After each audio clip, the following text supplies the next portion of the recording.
What's up, Grandmaster Igor Smirnov is here, and today I'm extremely pleased to share with you the new opening line, which is the bishop's opening. It happens after the first moves pawn to e4, e5, and there goes bishop to c4. It is not the mainstream line, it is way less popular compared to the mainstream move knight to f3 or maybe knight to c3 Vienna game, but nevertheless bishop c4 is perfectly sound.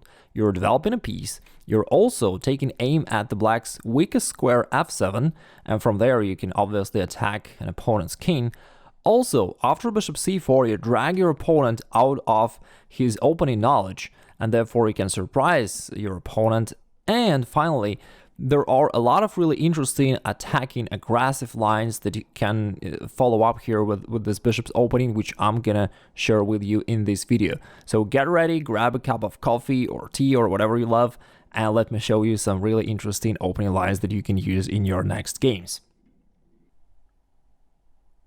We'll take a look at all the main continuations for black here, and let's start with the move bishop to c5. If let's say black is unsure how to react and he or she just plays the similar move with their bishop. And right here you have a really surprising move pawn to d4, which starts fighting for initiative right away. What's the point of this sacrifice of your pawn? In case black captures with the pawn, which is actually a mistake, but it's not that easy to figure it out for black, you have the really cool sacrifice bishop takes h7 check, and on the next move you go queen h5 and you take the bishop back. After black covers the king, you take the bishop back, and as a result of this operation you weaken the opponent's king, which is currently exposed, and therefore you'll have great chance of attacking it in the future. Right now the pawn on d4 is also attacked, and all in all black is already in some trouble here. For example, if they go knight to c6, you can play knight f3, pressuring the pawn once again, and if black goes d6, after here, I mean, there are different things that white can play. Queen c4, possibly the best move, but you can go queen d5, which is a little bit tricky, because if black goes bishop e6, covering the king, you go knight g5 with a double attack to the opponent's king and the bishop, and you're just winning the game right away. Of course, black does not have to play that badly, but regardless, you know, the black's position is already compromised in this line, and yeah, it's just an incorrect way of playing for black. All right, let's go once again into the bishop's opening, and we have just analyzed the move bishop c5. Here you go pawn to d4, attacking the bishop and the pawn. We just analyzed the line pawn takes d4, which turns out to be a mistake for black. Now let's take a look at the best response for black. Bishop takes d4. Now you go knight f3, attacking the bishop. Black supports it by going knight to c6, and here you castle.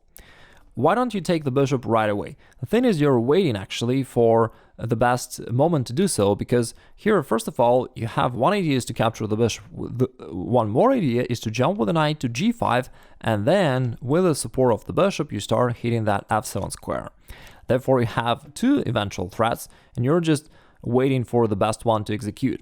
And in case black goes knight to f6, which is probably the best continuation, the main continuation, right now it's the really good time to capture the bishop, because if black captures with the pawn, you can now attack that f6 knight by pushing your pawn forward. And black is kind of experiencing some troubles here. It's, as you can see, this bishop opening is really not that easy for black to handle, because there are a lot of pitfalls here, and if black just plays one incorrect move, he can be in trouble, you know, very, very quickly. Let's see what's the point. First of all, black certainly can't capture the pawn, because there you just go rook to e1, pinning the knight, and on the next move, let's say pawn goes to d6, you just go pawn to f4, and you grab the knight on the next move. It can't go away because of the king, which stands behind it. So that is just losing. Let's take a few moves back. Therefore, black can't capture the pawn, and otherwise they have to move the knight away, and moving it back to g8 it is a very sad option. And if black goes knight to e4, then you continue with queen to g4, and once again you're actually winning here, because you're attacking the knight as well as the pawn g7. From there you'll attack the rook as well, the f7 pawn, and once again black is in trouble. Let's take a few moves back and see if there is any way for black to stay in the game, because there must be some way, right? It shouldn't be so bad for black in all the lines. At this point, when you capture the bishop, the correct response for black is recapturing with the knight. And after that, it's more complicated for white to unleash your attack, but you can still do that by playing pawn to f4. Remember, you sacrificed the pawn, therefore you gotta play more aggressively, and here you're opening up the lines for your bishops, as well as the diagonal of the line for your rook as well, and here you start pressurizing the central construction, the pawn and the knight of black. Therefore, black needs to protect it, and after that, you open up the line for your rook and you go bishop g5, putting the pin on black's queen. And here it's already fairly clear that you have some initiative for the pawn sacrificed.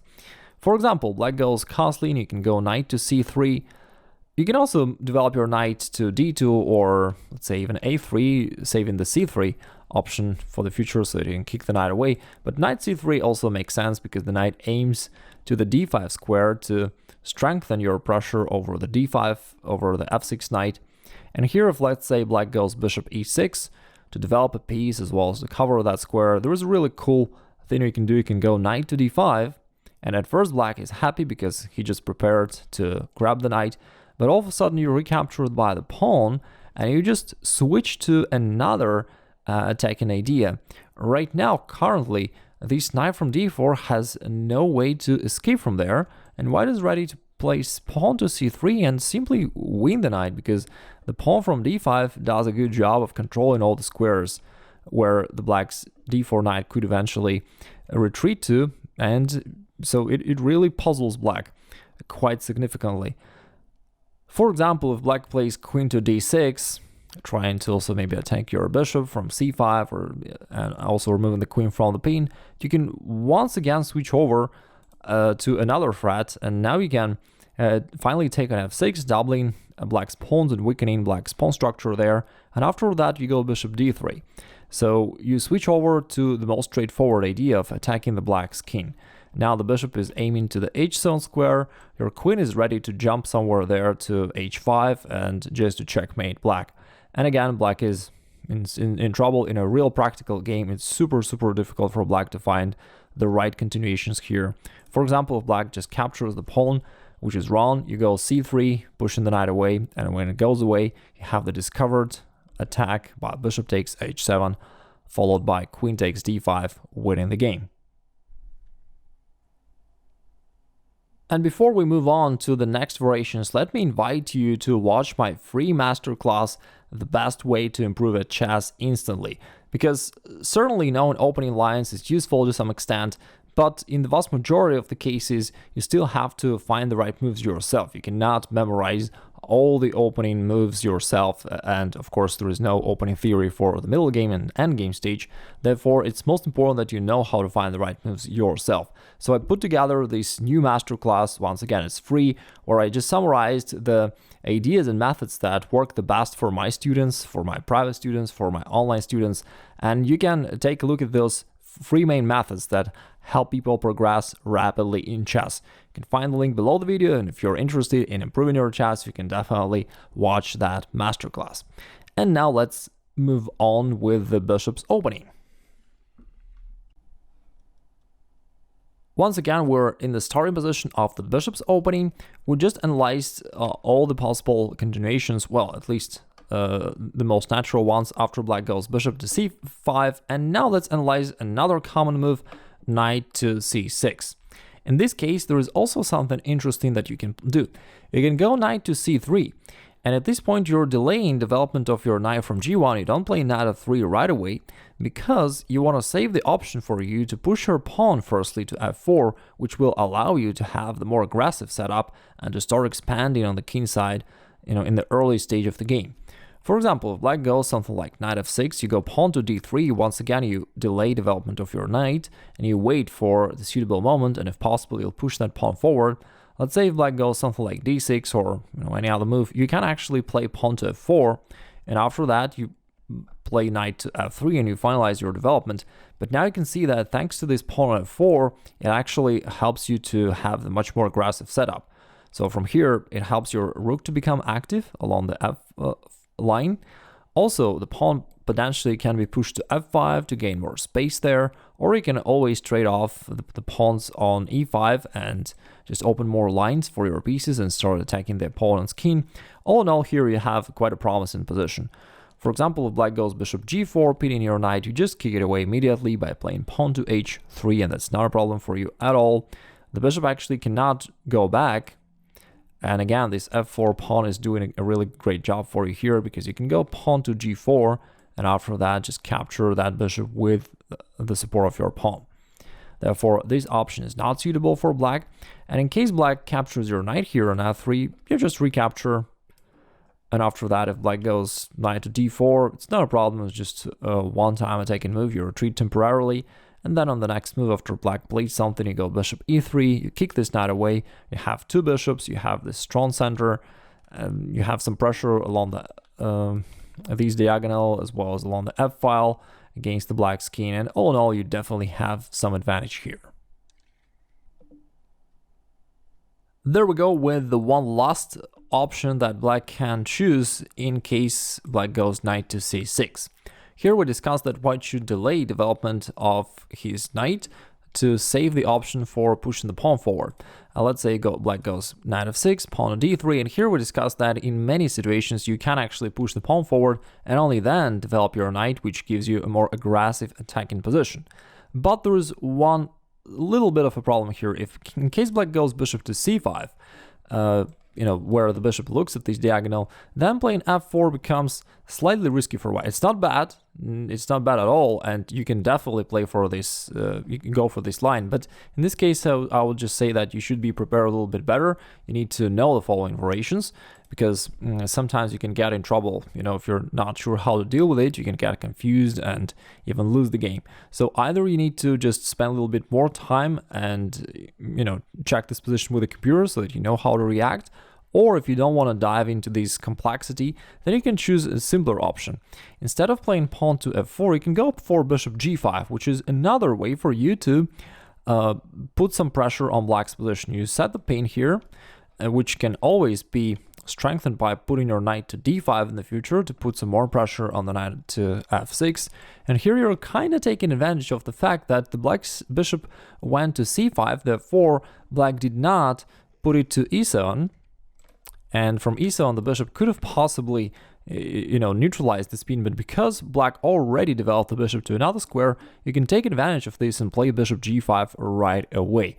A lot of players are actually getting nervous when you have this spin, and you can really make use of it. For example, after knight f3, d6, you can go knight to d5, and actually black is in some sort of trouble. You can always capture that knight on f6, destroy the black's pawn structure around black's king, and after that, continue your attack over the opponent's king. In reality, to be exactly honest and objective, all these ideas with bishop g5 are not really dangerous for black, but the thing is, most players, they just don't know how to react and how to deal with it, and that's why they'll just get nervous and will probably play bad moves and will lose the game.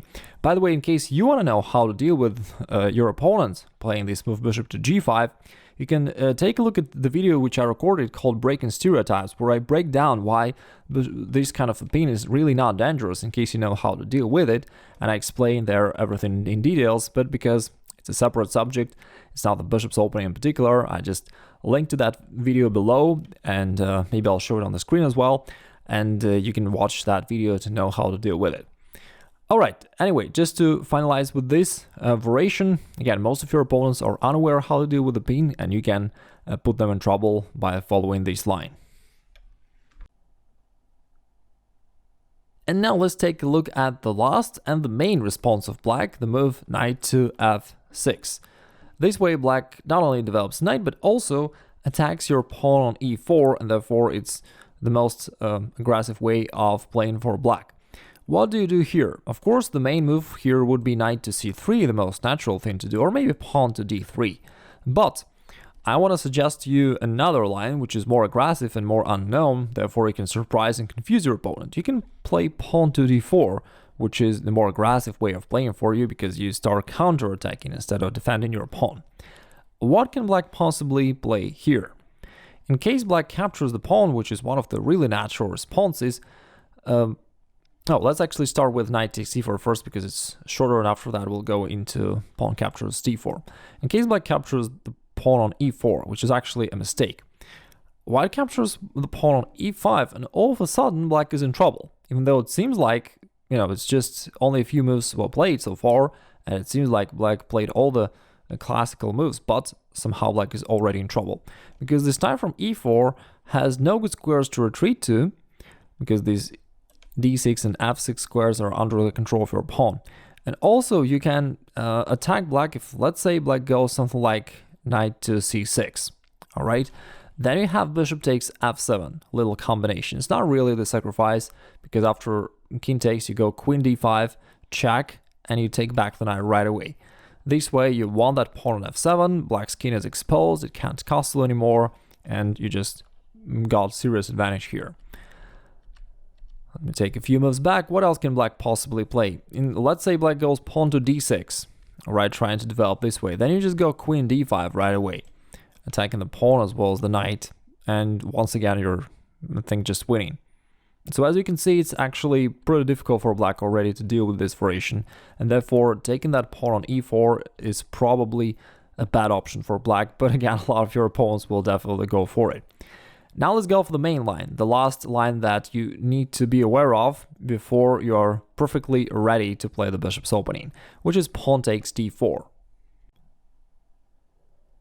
The move that I suggest you to play here is knight to f3, more of in the gambit style, because yeah, if you take the pawn right away, black can win the tempo by going knight to c6, and that's not what you want. So you can go knight to f3, and from here, you save the option to recapture the pawn by your knight. But of course, the question is, what if black captures your pawn? You left it unprotected. In this case, you capture the pawn with a queen, because now, not black, but you win a tempo by attacking the black's knight.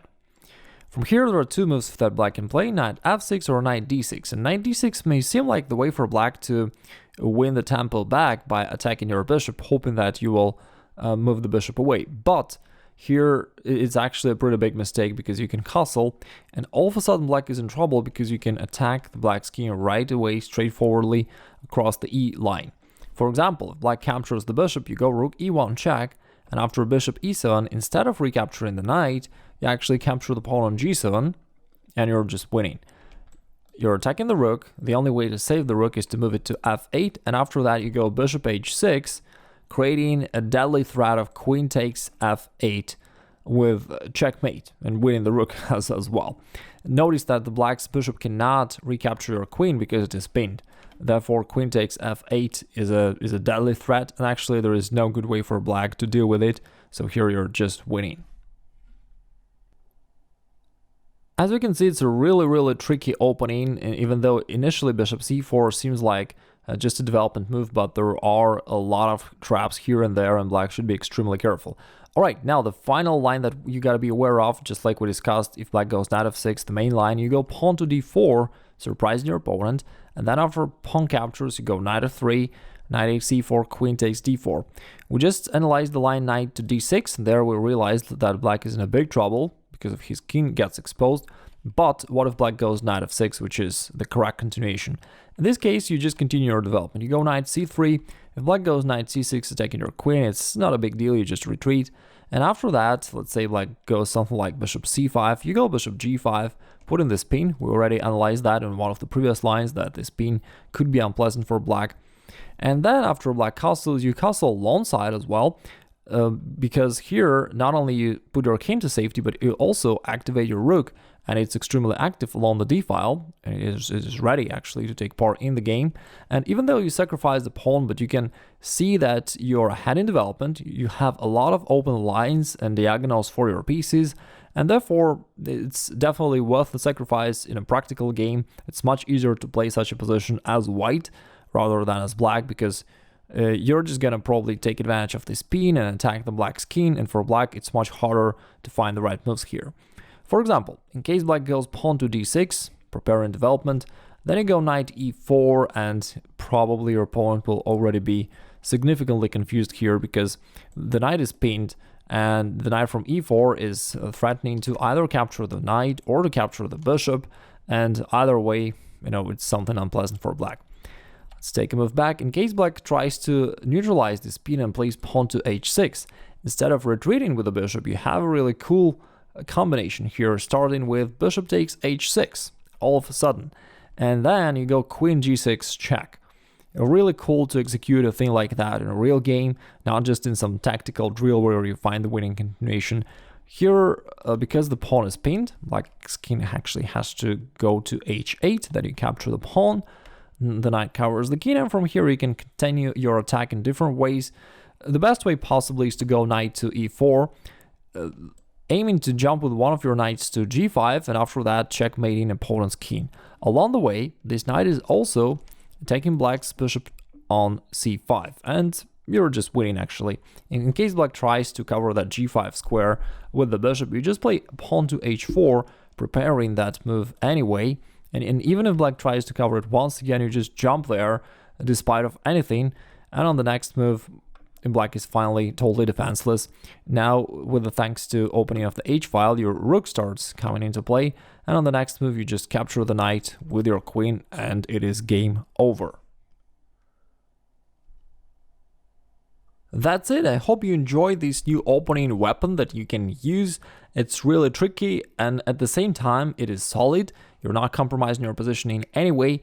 In case you have any questions, drop them in the comments down below, and I'll try to answer them as much as I can. Also, you can find below the video the link to download the PGN file with all these variations, which I just shown you, because I understand that it's probably impossible to just somehow remember or comprehend them all in one go. So you may wish to take a look at them once again. So you'll find the link below the video.